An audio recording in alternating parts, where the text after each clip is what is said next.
Welcome to another episode of the Limitless Life Podcast. I am your host, Kyle Smith, and with me today is a fella that has done a couple Instagram lives with me. Probably out of the majority of the folks I know, has done the most. I believe we're at 2, and that's super huge. So here we are again. We're actually chatting. I believe the first time when we chatted, I should have then started a podcast. Didn't. A little bit of procrastination on that, but we're all guilty of it. So, Mitch, thank you so much for coming on to the show. Thanks for having me, Kyle. You've got your radio voice down pat. I love it. So you seem like a pro, even if you feel like you're new to podcasting. I'm not getting that vibe. So kudos. Thanks for having me on. I'm very happy to hear that. Honestly, I think it's just because I listen to so many podcasts that it's just ingrained. Yeah, so it's been helpful. So for the folks that don't know you, my friend, tell us a little bit about you. Yeah, so I won't give you the whole 9-yard backstory, life story, but definitely losing 60 pounds coming out of high school led me down this path. And it was an indirect one, right? I tried to resist it for a long time by doing other things that were safer, communications, journalism. But I was always pulled back into fitness. And it was the thing that I thought about when I first woke up in the morning. I realized we've got to make a living out of this because clearly it's where my interest lies. So 10 years later now, officially dating myself, started as just a blog, where only my mom and maybe my brother once in a while read it. But over time, you develop the skills, you start helping people, and that compounds.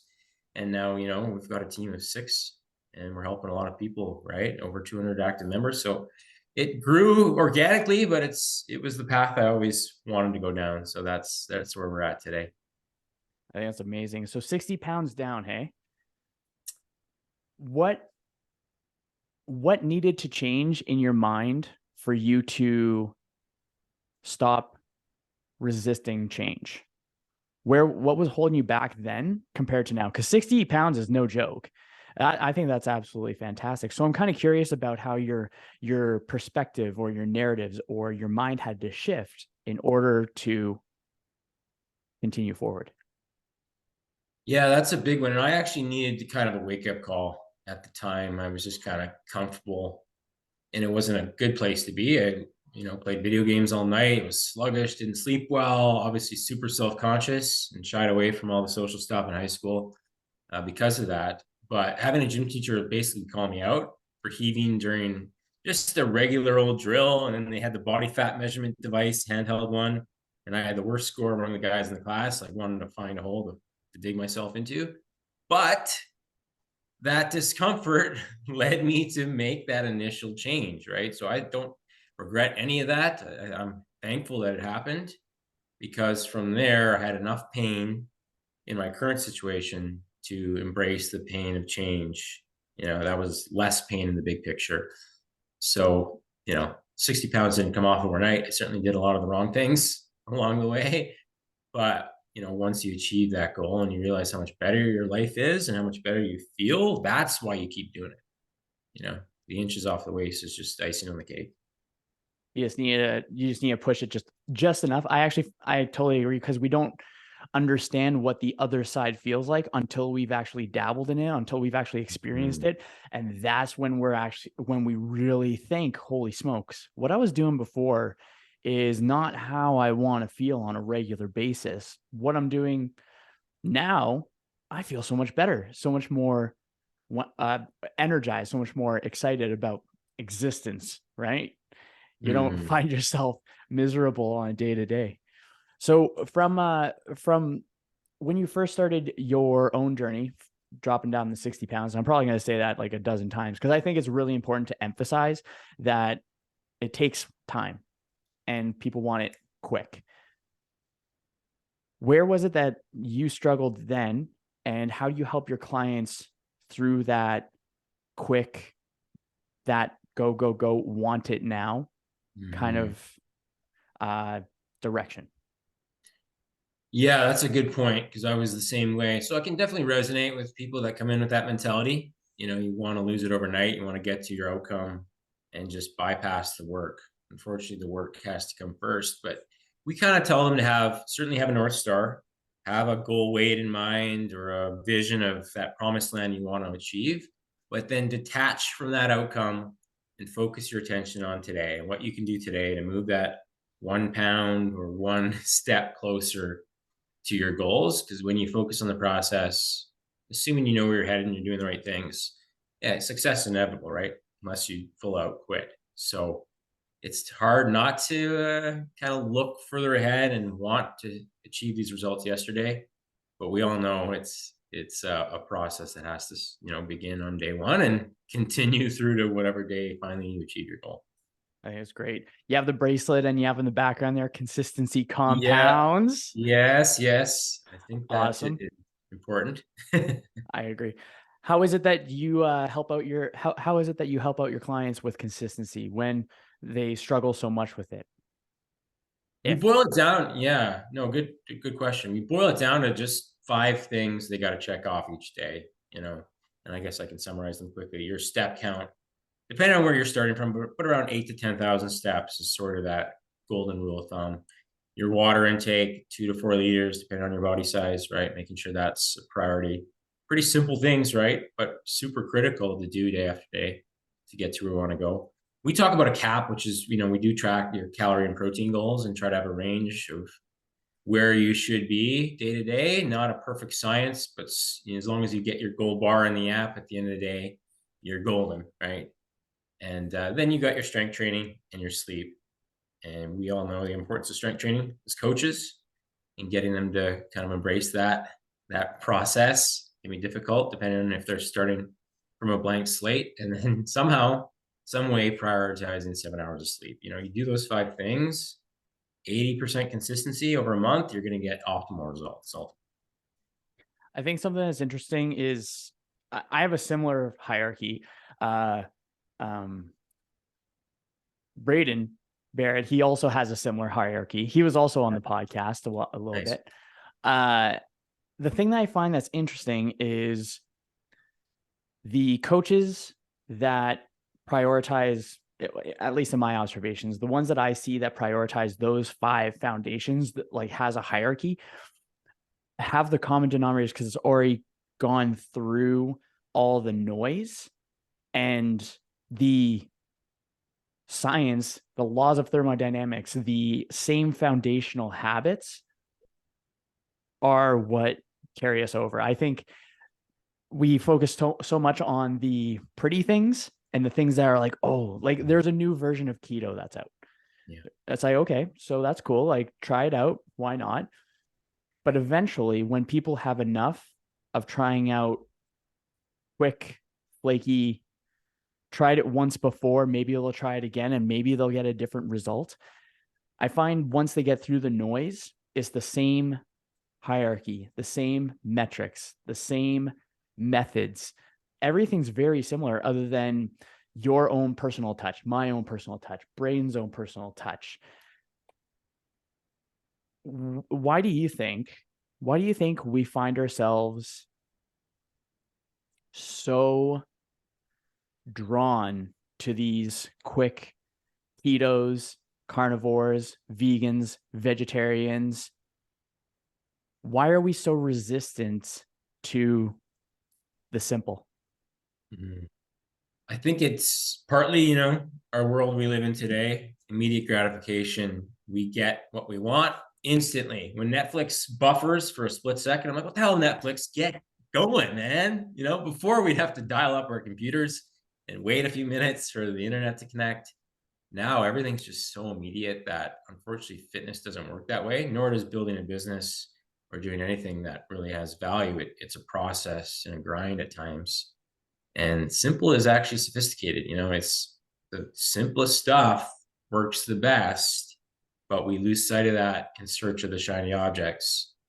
And I think as coaches, our job is just to, pull people off the ledge to who are taking the leap into the stuff that's a quick fix that shows that immediate gratification, but ends up costing you in the long run because you never actually reach your goal destination. I find that something that I chat with, I forget who I was chatting with, another person on the podcast.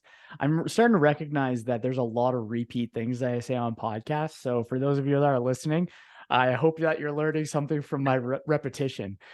Uh, but something that I was talking about, because you mentioned dial up, and we were talking about Netflix as well, and instant gratification, how quickly we can just get things, and how if we're looking at our skip the dishes app and the car stops at a red light and we think to ourselves, oh, it's the end of the world. That's I think that that's so funny. But going with the Netflix and the dial up and uh movies, and I think that nowadays, because we get that instant gratification of so many movies, where people don't listen to whole CDs or albums anymore, they just listen to half of a song and then move on to the next song.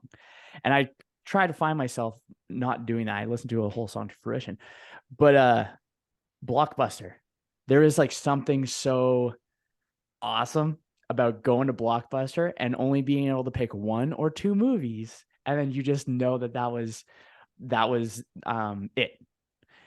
And I think people, I think when I found myself trying to bring that kind of focus into the simplicity, like it's become a lot simpler of a life to live. And I was telling Kendra how, because yesterday was my birthday, and she asked me, what are some of the lessons that you learned? Like, what's a reflection where you're just like, whoa. And I think the biggest lesson from my life so far is kind of like what you said earlier, simple is sophisticated. And I find when we make things simple rather than reactively overcomplicating things, we live a much more mindful, fulfilling present life. And I think this is more so a tangent than a question. But I think when we start to have that simplicity, then we can see things more clearly, and we're not taking in unnecessary information that builds up that cognitive load and gets us frustrated and annoyed and irritable, because we're just focusing on the things that are important rather than the things that people believe to be important. So in saying that, how would you go about simplifying any sort of process? Have you simplified something where you thought it was tedious, then you thought, fuck it, I'm just going to simplify it? Now it's significantly easier.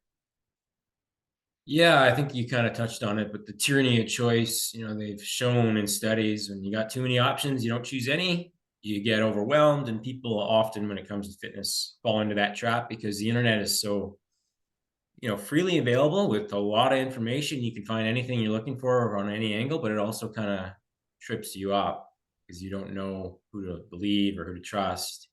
And then you make no decision and stay exactly where you are. So we tend to have some pretty hard rules in our coaching program, simple stuff, but hard rules that you just focus on this, you will succeed. Try to block out the noise. This is customized to you. We know it's going to work. And if it doesn't work as it should, we adjust accordingly, but not until we see some evidence of that, right? Give it a true 2 weeks to assess the data before the scale's up today. Hey, we got to cut something. We got to do something different. No. It's probably just something that happened last night that threw off your number, and we'll level out here and it'll all be good. Right? Trust the process. I think it's so funny because I've honestly, you're saying the same process as myself. So when people want to object against your logic, how is it that you just handle that? So someone comes up to you, the weight's up. I don't want to track things anymore. I'm flustered. I don't know if it's working. Like things like how do you help someone, or what advice would you give someone who's really struggling with those narratives? Yeah, and that's a lot of the mindset work we do. I mean, we have a call every week that kind of dives beneath the surface. Everyone kind of knows what they should be doing diet and exercise wise, but there's some limiting beliefs underneath the surface that prevent them from doing those consistently.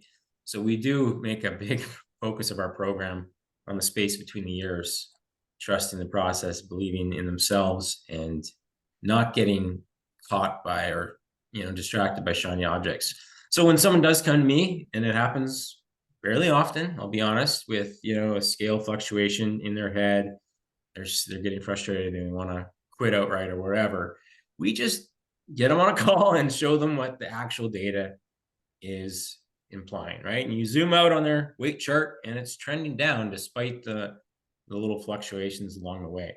So simply, and weight doesn't tell the whole picture, of course, but oftentimes we can just illustrate that point that things are going the right way. Give it a few days, you're going to get a whoosh and we'll be all good, right? But it's hard when they're in the thick of it. You feel like they're working hard. They ate great yesterday and then the scale's up. But as coaches, we also know why that might be happening. And we can often demonstrate through data to talk them off that ledge.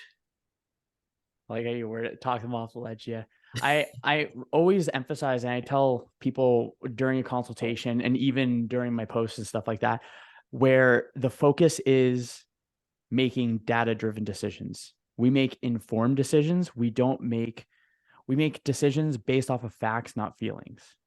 Mm. And I've set that as an expectation right off the bat. And I tell them exactly what you're saying. There will be times where the scale's going to go up, and it has nothing to do with some sort of crazy, oh my gosh, you gained 10 pounds of solely fat, body fat. No, it could be water retention. It could be inflammation. It could be a variety of other things outside of the thing that you're talking about. I find that it's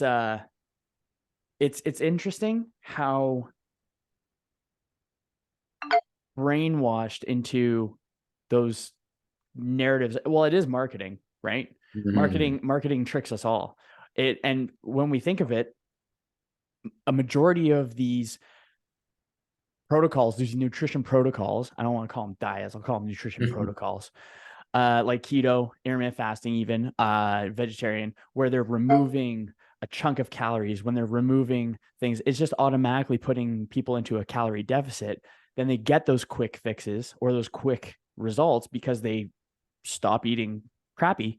And then they don't think, oh, what am I going to do after this point? So let's say someone came in and they've gone through 2 cycles of keto. They tried it, they got progress, then they introduce carbs again, decide not to get or decide to continue on that and then revert back to where they were. What advice would you have for someone that, well, obviously trust the process, of course, but how would you reframe that person's narrative that is so consistent with trying what they thought worked before, but you show them a better way? It's just the narrative that's blocking them. Yeah, and absolutely. They say keto worked for me last time, but you shouldn't need another time if it actually worked, if it kept the weight off, right? It's like, oh, I lost 30 pounds on keto last time. Yeah, but you're 40 pounds heavier than you were when you ended that diet. So you actually didn't have a long-term solution there, right? So I don't use, I'm not that harsh with my word choice, of course, but we try to demonstrate, let's lose actual body fat in a gradual, consistent way, pound or 2 a week, versus this big 5-pound drop on keto, feeling very validated, but it's not all body fat, of course. And so when you can do it by eating the foods you somewhat enjoy in moderation, of course, you can't eat as much as you want of everything, but you can still have carbs, still lose weight. As long as your calories and protein are in a good place, you're going to lose fat optimally. And once they start to get into the feel of that, understanding that the scale is not going to drop as drastically, but they're going to feel better along the way, and they're not going to feel like they're on and off plans all the time, I think we kind of win them over, right? It's a bit of a trust in the design of the program first. Now we see the results. Okay, they're bought in, but it doesn't always happen on day one, especially if they've got a real diet mindset where they're all in, extreme, all off the wagon, and they kind of ebb and flow, and they think that's the only way. Yeah, that's nice. That's a good one. So how is it that role models, coaches, when you first thought, okay, I'm done where I'm at, let's freaking go, what role do mentors, coaches, did you have ones that people you were just inspired by but never actually got to work with or learn from? Yeah, that's a real good question. I honestly shied away from coaching and mentorship, and it cost me a lot of wasted time, right? I did keto, I ended up in the ER with like a blockage. So that was from a failed attempt at keto with not enough vegetables. And this was before keto was cool. So I did lose weight, but it certainly cost me in my health. What actually was had me losing the weight was Burn the Fat, Feed the Muscle. I believe Tom Venuto, his book kind of gave me a template, and I started to get some headway on my own with a balanced approach to nutrition. And then eventually I hired a guy named Ken Hill as an online coach. He was just on one of the bodybuilding forums and had a track record, gave me a template, but also the accountability to trust the process, the thing I do for people now, honestly. Because before that, I would lose those 10 pounds, gain back the same 10. It was kind of on that roller coaster, right? So, investing in him for a 6-month runway just kind of got me over that initial hump and never looked back really from that point forward. And really, I can attest that coaching was the launching pad, which is also, I think, partly why I got into the space, because coaching worked for me, and then I believed in how that whole process worked. I think that's been a common denominator for a bunch of folks that have been on this podcast and it's the same with myself. I had a positive experience and I wanted to continue on paying it forward. I think that's pretty cool. So there is something that you said earlier that I just wanted to just riff on just because I think it sounds cool. The tyranny of choice. The tyranny of choice. So when you say that, is that choice is what owns us? Is choice the dictator in our lives?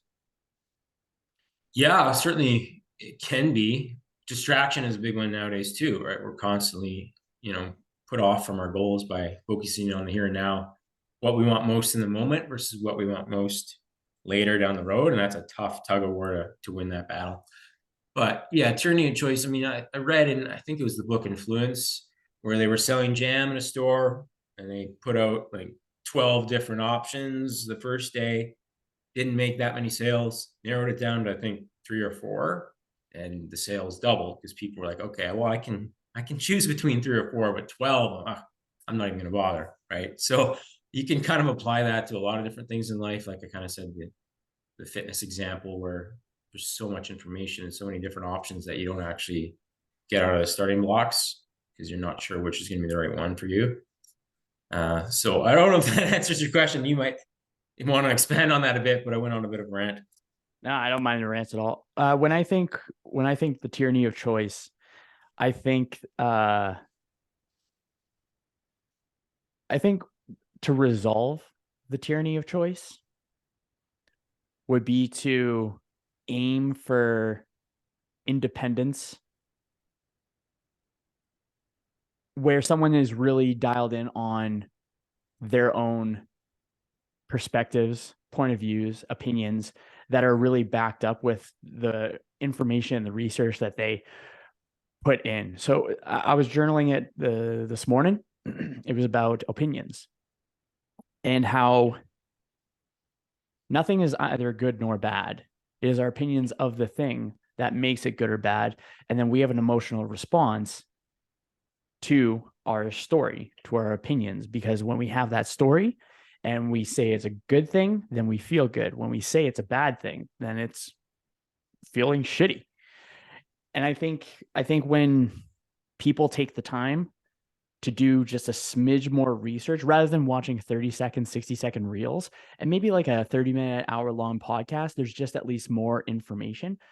I think when we can take the sniper approach for information input rather than a shotgun approach of just taking whatever comes to us, then we're living by choice, not by chance. And I think that goes into being able to trust and engage with the process, where you're able to kind of dial things in. You're able to just have a lot more clarity. And I think when we have the clarity, when we have less noise and we're really selective of the input, we have more constructive output. And we just become more effective and more efficient in the littler things like the hierarchy of what we do for the 5s. I think until the point that we choose to not allow choice to own us and we own our choices, I think that's when we can really start getting the ball rolling. I think that's when velocity starts increasing. Absolutely. That's a good takeaway. I mean, I was gonna speak to something, but I'll save it because I think I don't want to go off on a different tangent. But uh, you're bang on there. Where would you like me to go from there? Man, yeah, fair enough. There's not really much of a question on that one. Um, what information do you know for yourself to avoid? Because if it sneaks in, your progress is going to be off the rails. Yeah, I think it's important to define what success looks like for you, because then you're going to kind of listen to the people that align with your values and vision. Whereas if you're, and this happens all the time with people who follow a career path because their parents told them to, and they end up getting there and realizing they're miserable because it wasn't, speaking to their heart, what they actually wanted to accomplish. So I think that kind of can apply to anything. If there's a goal you have in mind for a business, but you're listening to people who want to reach multi-million billion-dollar huge team, and that's not what you want at all, then you probably should shy away from that message, because it's going to have you go down the wrong path to a place you don't want to end up ultimately, right? So definitely it starts with getting clarity on what you want and what you want to accomplish, and then that should help you steer into the right inputs to help you accomplish that, versus just taking in everything and getting confused. Nice. That reminds me of so I was it yesterday? Yeah, I guess it was my birthday. So yesterday I did 33 lessons from 33 cycles around the sun. Nice. And one of those lessons was, I swear it's there, just thinking. Mm-hmm. There's 33 of them. It's a lot. Right? It wasn't having to do with simplicity. It didn't have to. Oh, right. So it was to reject the information, the thoughts and opinions that do not line up with the outcome you desire. I think when man, I'm just going on a bunch of tangents. Podcasts are awesome, hey? But I think when we find ourselves just willingly accepting information just as is, as fact, assuming that it's truth rather than the possibility of it being fiction, we find ourselves in a very risky situation. In my mind, I think that a lesson that was very powerful, and maybe you have shared a similar lesson, but being able to filter through things almost like a bullshit meter is so important when it comes to progress in the 4 areas that I always focus on: is health, wealth, relationships, and happiness. And I believe people, and I had to do it myself, should give themselves permission to reject the information that's not helping them. But oftentimes we find ourselves, like you said, just living to the expectations of our parents and our friends. So for your clients that struggle with maybe their support system, their friends, their family, trying to quote unquote maybe support, but their support isn't actually helping, how would you coach one of your clients through that? Yeah, that can create a lot of friction in the home if you're trying to make some good changes, healthy habits, and your spouse is waving pizza in your face. And I don't think it gets to that level too often, of course, but we often tell them, you can't control someone else's choices, motivations. You focus in on what you want to accomplish here, and maybe by osmosis, your spouse will get on board, maybe not. But ultimately, you made this choice because you personally feel like you want to improve in this area. And it's not about the other people in the home. Obviously, you want to accommodate their choices too and not cut them off to the foods they want. But we find when they dial in their own habits and they start making better choices, they start to see results. Often the spouse kind of picks up their own slack a little bit just because they're feeling kind of inspired by them. And that's probably the best route. I would never attempt to coach my wife through anything. I know better, but maybe by leading by example, you know how that works. Just, they start to model a little bit, and that's ultimately the outcome you want anyway. So instead of preaching to them, you just practice and they follow suit. Yeah, that's so funny. Yeah, I totally. I always love the example of just doing it, and then other people are gonna either come along with you on the journey, or they're just gonna Mhm. filter themselves out. It Mhm. and I think I th- I'm really big when it comes to us just living this single life. Like we're just little specks in time, and I think not enough people are thinking about life as the whole, like living it. We find ourselves too stuck in the now, but not as in being present. We find ourselves stuck in our suffering. I call it a sewer cycle. So we're just sewering into our own suffering, right? How would you recommend a client to, they're stressed, they're anxious? It could be before they're even in the program, it could be during the program.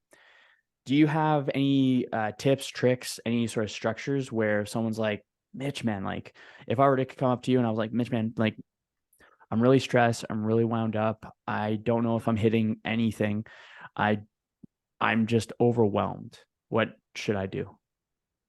Yeah, and we default to suffering. Our brains are wired to kind of see the worst case scenario, keep us safe, and look for the negative. So it is a mental rewiring to start to find the silver lining and focus on what you can do under the circumstances and cope with what you can't. The whole Stoic philosophy.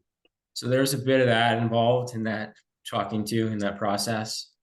The other part is like pulling support from our community, right? I mean, there's lots of people, and at this point, we can pretty much point to someone who's facing a lot of the same challenges who's doing it. And I'm like, have a chat with this person. I'll have her reach out directly to you because I can't necessarily relate to your situation, but she certainly can, and she's still finding a way. So when you start to see examples of people that are facing the same challenges as you and they're doing the thing, that can inspire you, and that can be kind of a support piece to pull you to the next level and get you over your own limiting beliefs. I like saying so. Believe, take on someone else's belief in you until you acquire a bit of your own. Hmm. Yeah, that's a good one. The power of the hive, so to speak. A Mm, mentor works well in that capacity too. Mentor or coach. noise. So what is it that you're going for? What is it that you want to see for your business? And how is it that you want to do? Are you aiming for trying to make a big impact on the world? Are you just kind of going through and just changing lives and making sure that everyone gets a good do you have a vision for what you want to accomplish? Yeah, and I think it's kind of evolved over the years. I didn't really have a grand vision initially. I just wanted to help one person at a time, and kind of organically it grew into something beyond myself. When you have team members involved, it's providing for their quality of life for them, but ultimately through them we can reach a lot more people, impact a lot more lives. So the vision is bigger than it used to be. I'd like to have 10,000 clients over the next 10 years, with the ones that I've already been through. And I think we can lose millions of pounds and really help people see the benefits of fitness that go well beyond the scale. But there is kind of a caveat where I just don't want a huge bloated business with hundreds of team members, and overseeing that kind of operation does not speak to me internally. So it's a tricky balance to want to impact as many lives as possible without kind of being tied so much to the business that becomes this anchor. And that's something I'm still figuring out. Let's be frank. Nice. I think it's just ever growing. I find I was actually talking to uh who was I talking to for this one? I think it was, I forget who it was. But anyways, we were talking about just the progress or process. And there's a couple of questions afterwards that I'm selfishly going to ask for your business or from a business perspective, because I think because we're part of the same coaching program, that's how we met each other. I think your approach to client acquisition is, in my mind, different than what a lot of coaching programs are actually talking about, because you don't have a grand following, but you have a really good, concentrated, close-knit community just where you're at. So I want to ask selfish questions for that one afterwards. For sure. But we're talking about how when you have the baseline, you have the foundation, and you're just little by little getting better at whatever it is. It seems like smaller adjustments it's just becomes smaller adjustments as you become better and better and better. And the thing that the other person said that I thought was really funny is that it may become simple adjustments, but you just learn how much less you actually know the better you get at things. So, out of curiosity, Mitch, have you ever felt like you didn't know something? Oh God, yeah. Yeah, it's funny how that works. You're kind of naive to the process, right? When you start to build a business and you realize there's a lot more to this, some good, some bad, that you have to kind of navigate and learn about yourself. And certainly emotional regulation is a big one, because the ups and downs could pull you in all sorts of directions if you let them. But you kind of got to be even keeled and continue to improve your skill sets, pay the bills for sure. And it's not just about knowing how to coach people in fitness. If you want to grow, you've got to learn how to market and convince them that you have something that can help them, because without selling them, you'll never help them, right? So marketing, copywriting, all these other things that you kind of don't realize are critical end up becoming so. So definitely along the way, I've had many moments where I'm like, I don't have a clue what I'm doing here. Let's hope no one finds out, and sooner or later you become, I guess, an expert on one level, but there's always more improvements to be made. So definitely resonate with that message. Yeah, craziness. So yeah, for the client acquisition, because something that I gather from you is most of your clientele is fairly local, or at least province wide. Up here in Canada, woo. Yeah. So how is it that you've established yourself? You set a foundation so close to home where you're bringing clients in, because I've been working on this myself, where I'm trying to remind myself to focus on the local rather than the global. And I find when I first started doing more online stuff, I was focusing way too much on the global when I could just be serving people locally, because I can look outside and there's, in the building alone, there's 27 stories.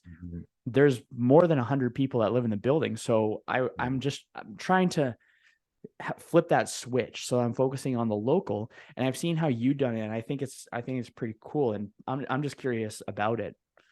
Yeah, that's a great question, because I realized that early on that it's a lot easier to convince someone that you can help them if they're in your own backyard versus someone over in Singapore.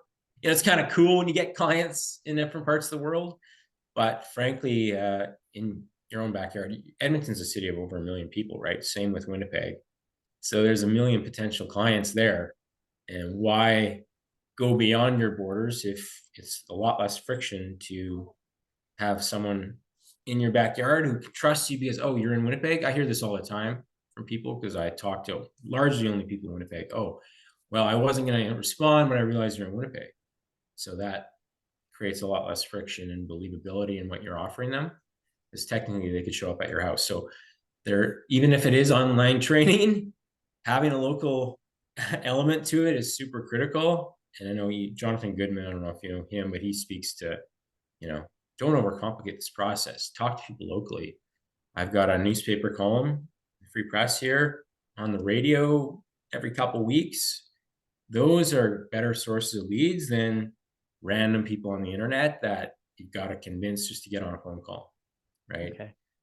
So how did you offline? Yeah, go ahead. So how did you I'm curious about both of those processes. How is it that you got onto the newspaper part? One, I'm also working on my writing, so I'm not going to say that I'm a good writer. I can at least go on a radio show. I'm pretty sure I got that. Yeah. Oh, definitely. You got the radio voice for it. So a little bit of dumb luck, certainly. I had quit my full-time gig in a commercial gym, and I just started hammering the phone lines. And the editor reached out. They happened to be doing a certain local health segment, so timing was perfect. But I also was in men's health a few times to that point, so I used that as kind of leverage to say, look what I've already written. I can do the same for you guys, and I offered my services free. Now they pay me a bit, but largely I would do it for free. Don't tell them that, because it generates an audience and they start to know who I am, and that becomes a real good source of leads, because they read an entire column of 1,200 words. They have to physically type in your address, even if it's on the web version of their site, because it doesn't link back. So someone that's gone through those hoops is interested in what you're offering versus, a random click on an Instagram post. Oh, that's good. And for the radio show, did you just do the same kind of method? You just reached out to various places? Yeah, that was luck, because I had a client who was dating the radio show host, and she wanted to continue her services. I'm like, well, hey, you want to get me on the radio? We'll coach you for free. And that's been ongoing for a full year now, where I coach her and I get segments whenever I frankly want them. And it's kind of like a quick hitter health segment on a Saturday. Hard to measure the impact of that because it's radio, versus newspaper. But at times they'll mention it on the consult, and I know at that point that they know what I'm about. That's great. That's sweet. So you went into both of those routes by fluke. If you were to give me advice on how I would go in or venture into those same kind of realms, what kind of, if you think of step by step, what would be the first 1 to 3 steps of being able to go down that route? Because honestly, like, I love the style. I'm asking because I really like the style of it, because I think that there's so much more intention, there's more relationship building, and there's ultimately more authority when it comes to newspaper and that, rather than just doing 50, 100 DMs, hey, what, blah, blah, blah, or just sending them before and after pictures and be like, hey, you want some of this? It's a little bit, there's too presumptuous. And so I think the style that you got is like really freaking slick. Yeah, and it's not paid, right? It's PR. You put some time in, and often you're repackaging some of the stuff you may have already written for your email newsletter, right? You don't have to reinvent the wheel necessarily. So the first thing I would say is find the decision makers, even some reporters that work in the local news agency. It can be TV if you prefer that platform, but newspaper seems to sit online longer. TV is like in and out. I've done a few segments and I haven't seen any return because it's gone the next day. Whereas newspaper, it's every Saturday, every second Saturday, I come back, I show up. So find the reporters that are in that space in the newspaper. They're always looking for content, and maybe they'll just give you a one-off to start, but offer to write for them for free in exchange. There may be someone that's already in that position on some level, but that's the place to go, is those who are already writing, or the editors, and just kind of share what you've already written somewhere else and offer your services, right? I mean, and I think that's really the simplest answer, is to just knock on a few virtual doors, see if one opens. So I think in saying that too, I think that there's a abundance mindset that comes along with that more so than a scarcity mindset, because it's give, give, give rather than give and take, give and take. Do you think that there's too often how do you shift from a scarcity mindset to an abundance mindset? And it's like a muscle, right? Like you've got to flex it daily, because you can have the most abundant mindset one day and you're dialed in, and the next day client cancels, refunds, or whatever, and now comes the scarcity mindset again. So it's honestly like an evolving process, and I can't say that I'm always abundant. That's certainly not my default setting. I grew up kind of pinching pennies, and that was sort of our family mindset about money, is duct tape that thing and send it back out there. You're not getting a new whatever. So that was hardwired. So to create new pathways and new neural firings, you do have to do a lot of the reading and just show up and actually practice what you preach. And then you do it enough times and it starts to become more of your default. setting and solution, right? I was going to ask a writing question because, like I said, I'm just going to start writing, Mm-hmm. where I'm really working on finding my voice. I know I got personality and I know I'm a character, but I really want to make it so that I can really articulate things. So when it comes, well, I was going to ask about writing and then you said practice. And I was like, oh, but I don't want to hear that answer, Mitch. I don't want to hear that I have to practice and put in effort and try. Help me out of that hole, man. Help me out of that hole.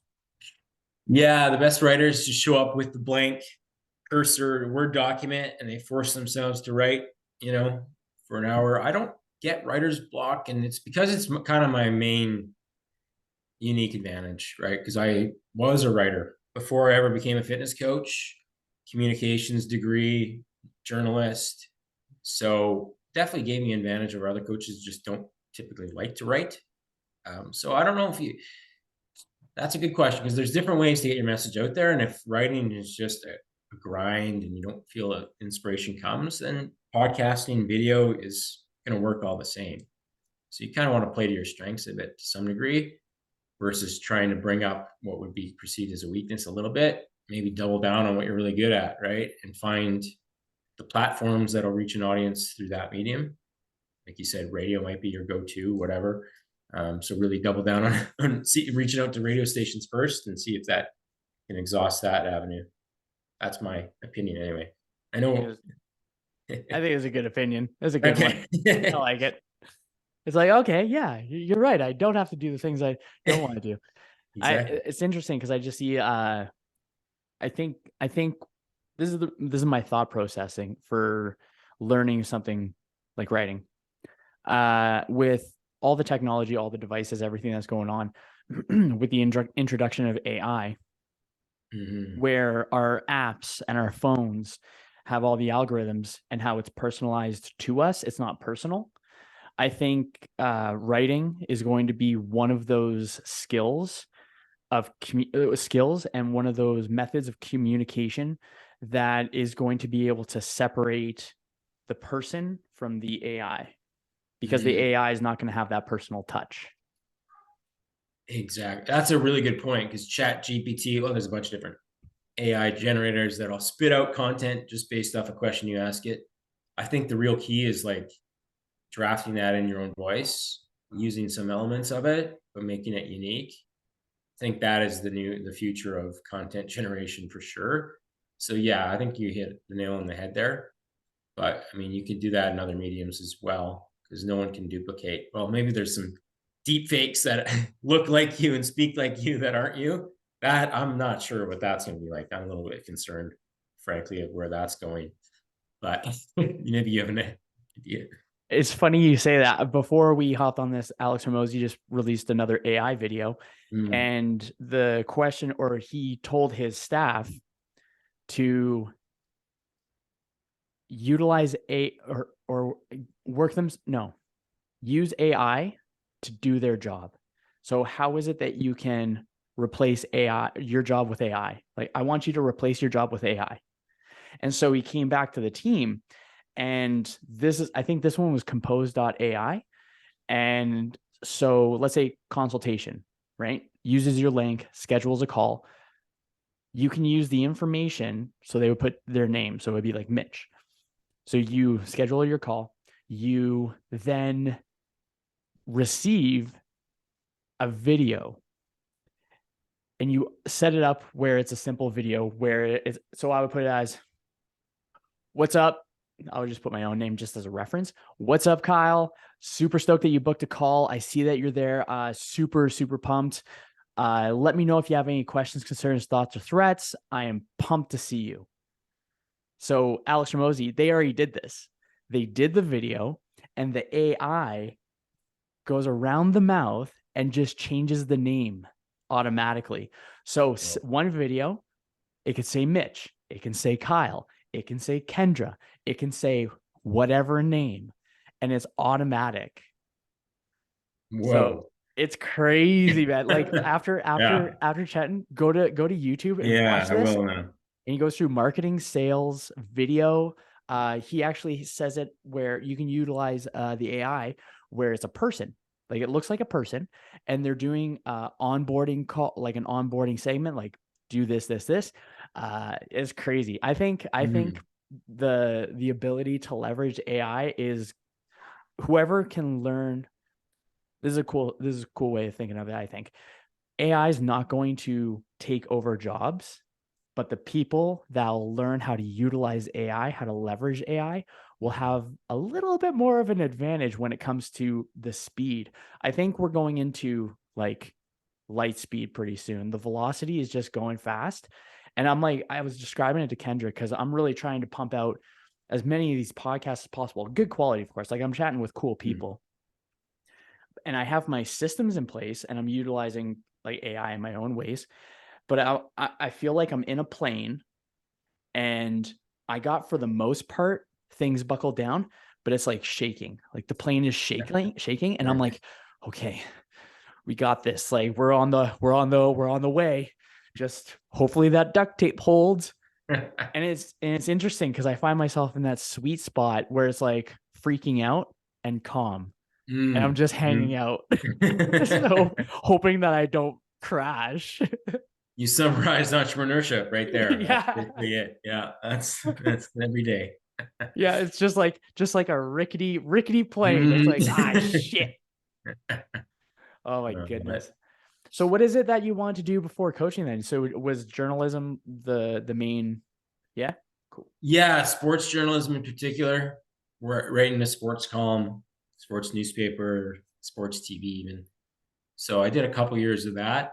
Writing was on the wall with newspapers at that point where everything was shifting online and they haven't had the big death everyone thought they were. It's just kind of moved to a new medium online. But yeah, I made the shift mainly because I just wasn't loving that path. And I realized fitness was where my heart was at. So luckily I did take the leap of faith. That is good. I think it's pretty cool that you're able to. I think it's really cool that you're able to bring in a skill that you learned on a completely different trajectory, and you're like, oh, well, let's just shift it over here. It's freaking useful. That's pretty 100%. awesome. Yeah. How often do you um post newsletter posts? I'd like to say there's a set rhythm to it, but it's at least 3 to 4 a week. I do a big Monday message to my members, and then I'll repackage some of that into general newsletter stuff. But typically speaking, I mean, I'm getting building up an email list, and like you said, I don't have a huge audience on Instagram, LinkedIn, and Facebook more so. It's growing and more impactful there, just because I think the writing is more impactful on those platforms. Instagram isn't so much a written or visual. So I think that actually speaks to why the audience is a lot bigger on those two. But I love writing my email newsletters, and I find that's where I build that relationship. That's where people, come in from the newspaper initially, hang out, get to know me better, and then eventually book consults through what they're reading there. And it's still one of the main sources of leads for us. Nice. Yeah. Looking back at when you first started, what would be someone in a similar situation as you were when you first started? What would be the 2 to 3 pieces of advice that you would give them? This is on fitness or business? Let's go Business? business. Okay. Yeah. Yeah, I would say definitely put all your resources, all your eggs into improving your skills. Even if you don't love certain things, at least learn a bit about ads or marketing so that if you do outsource it eventually, you know what you should be looking for and not get duped. So I think it's developing those high income skills, writing, communicating, marketing, certainly your coaching, putting a lot of time into not necessarily garnering more credentials, but learning things so that you can be qualified enough to coach people of various backgrounds through transformation. So personal development is definitely step one. But number two is to ready, fire, aim, right? You get in the mix. That's the way you learn best, is actually by doing and not, reading and, processing information, but actually implementing and do things quickly because things move fast. And if you don't act on that idea now, someone else is it's gonna be old news by the next week, right? So it's just the way this works. That was two, so I don't know. I guess you're looking for a third, but I got nothing.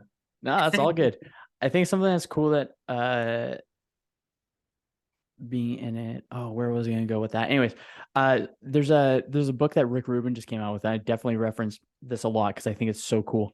But it's The Creative Act, A Way of Being, and he talks about creativity, and he talks about how what we do is a form of art. So we still have that creativeness. The medium could be different. Do you have any regular go-tos when it comes to information input? And are you fairly selective about it, or do you just kind of go, well, this is the random shuffle YouTube rabbit hole, let's go for it? Yeah, that's a good point. You've kind of spoken to this before, where we can almost consume too much that it kind of paralyzes us. Of course, we're in that same mentorship group with Vince, so I try to close off other similar mentorships and not be on their email newsletter, not be getting sold to, or in their free groups and getting conflicting information. So I tend to focus on Vince in terms of how can I apply the tactics to this specific business, because it is directly for online coaches, right? I do like to read books. That's my preferred method to garner information. Podcasts, less so. There's a couple I still love, and meditation tracks, that kind of thing, for a time and place. But when it comes specifically to information, I do like the written word, which I guess makes sense as a writer. So I'll tend to read books and be selective about how much I read. Actually, go back to read some of the classics versus constantly adding new books to my library and getting a few pages through, never finishing them. I tend to go back to the ones that had the biggest impact because I can always get new ideas and insights from them, or reminders, frankly. Nice. What are some of those books for you? A lot of it is the mindset stuff, the magic of thinking big. Anything by Napoleon Hill, of course, Dale Carnegie. So those are in my library. I'm sure they're at the top of my Kindle list here. Yeah. So definitely the stuff that rewired my belief systems about what I could accomplish, and believing in yourself, all that cliche stuff. But I think that's where people need to start, because the tactics don't work if you're not going to believe they're going to result in anything for you. Right. I think something that you touched on, I think is really cool, is going back and revisiting the books that have actually impacted you and influenced you. I think it's because I do something very similar. One book that's really big for me that has a really good shift that I visit often is Comfort Crisis by Michael Easter. That's a really good one. That one helped me like a ton. It's a cool story, cool takeaways. It's really focused on the mental side of things, but it's also the physical side of things. I think it's freaking sweet. But I forget who it was, but it's kind of like the Bruce Lee kick. Like it's not the person that learns 100 kicks, it's the person that learns one kick 100 times, or does one kick 100 times. And I find books to be very similar to that, where you go revisit, and I find, and let me know if this is very similar for yourself as well, but I find when you go back and read an impactful book again, you see it from a different lens based off of the season that you're in at that time. So it's like 100%. A nice little flip. It's like, oh, I didn't understand that sentence, but now I do. Yeah, that's a great point. As a Man Thinketh, James Allen. Read it a few years ago, didn't really resonate with it, but more mature, 38-year-old now, dating myself. I read it again and totally started to resonate with things like, oh, this is actually super applicable now. I understand this. And just that life experience changed how I, experienced that book. So that's all. The other piece, like you said, is going back to it. You might get some new breakthroughs that you overlooked the first time because you're at a new stage in life. That's pretty cool. That's pretty sweet, man. For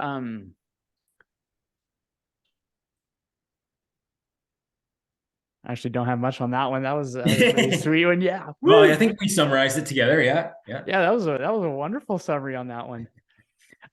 So when it comes to really pushing, like helping folks, what inspired that life of service. So you mentioned obviously you had a good experience with another coach, but was your upbringing kind of similar where it's you mentioned it wasn't abundant, but that wanting to serve, is that something that's always kind of lingered around? Not originally. I think it was actually losing weight and seeing how my life changed, became less of a victim, believed in myself, more confidence, energy, all these millions of different things that happen when you take care of your own physical house first, how it translates to the mental and physical and how they're so connected. So I think seeing how my life changed as a result inspired me to say, well, hell, there's other people that are like my former self that are stuck and see no way out and don't realize how good they could have it if they just took the leap and grinded their way through that journey to the promised land.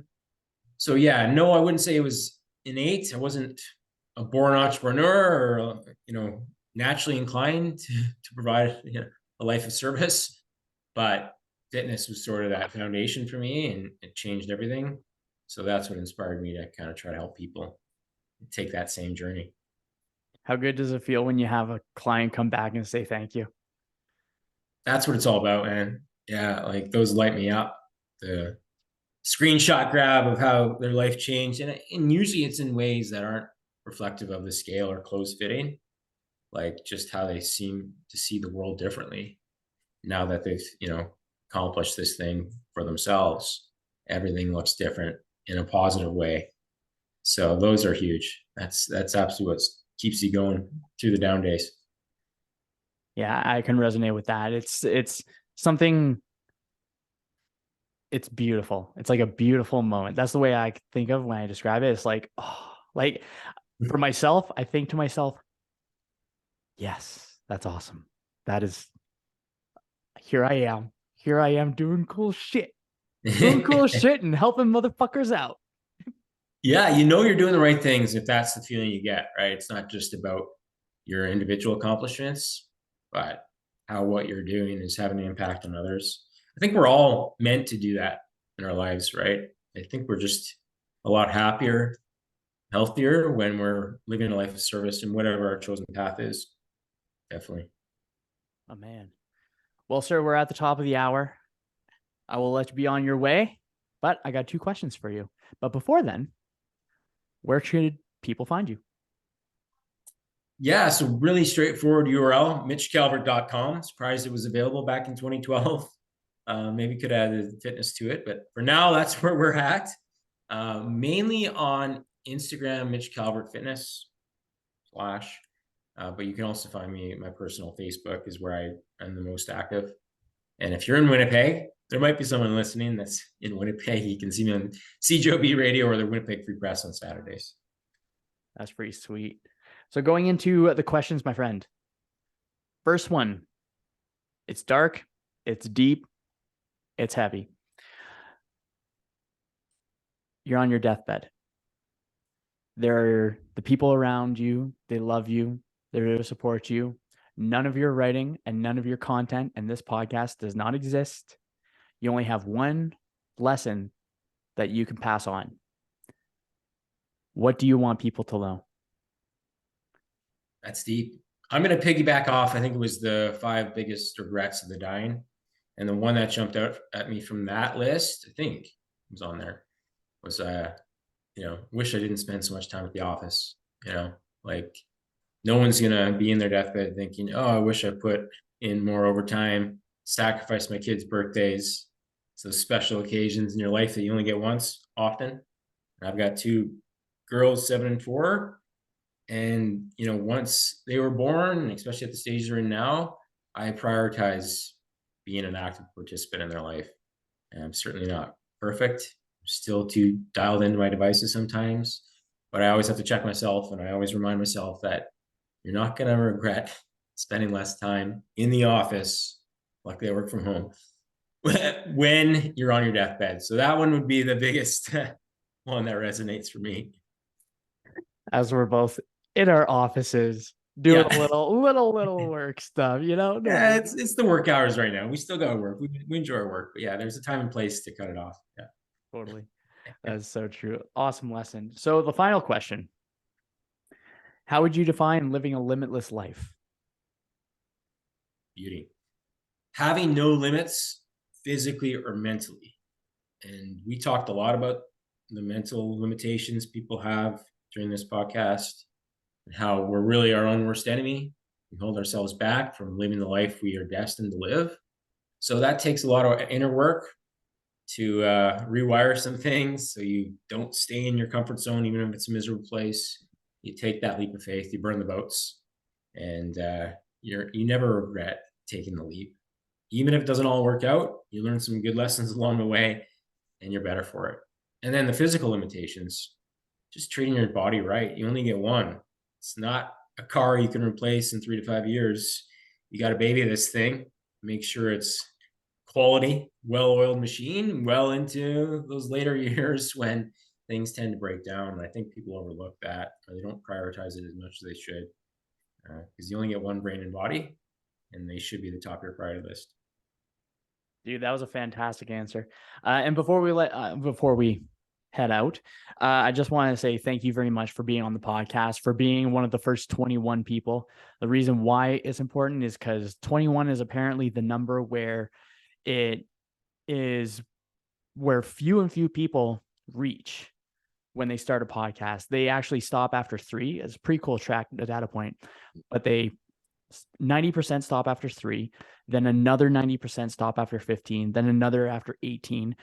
And it's only the top 1% of people that continue after 21. So it was my goal to get to 21. So I just wanted to thank you for being one of those peeps. That's awesome. That's a great takeaway for everyone watching this too, is most people don't get through a whole book. You got to be the ones that get through the grind, right? The extra mile, I guess we'd call it, because that's where the bounty is. Absolutely. Keep pushing. So thank you very much for bringing in. Oh yeah, and also your good energy. You got good vibes, man. You bring awesome energy. I think that you're very personable. You have a lot of substance to you. Yeah. There's a lot of like shenanigans and a lot of like just looking a certain way or people thinking a certain way. And I think that you have a really nice foundational, like ground level way of thinking. At least that's my opinion of you. And I think that resonates with a lot of people. And I think that's why you're contributing so much to the community around you and the people that you live around locally.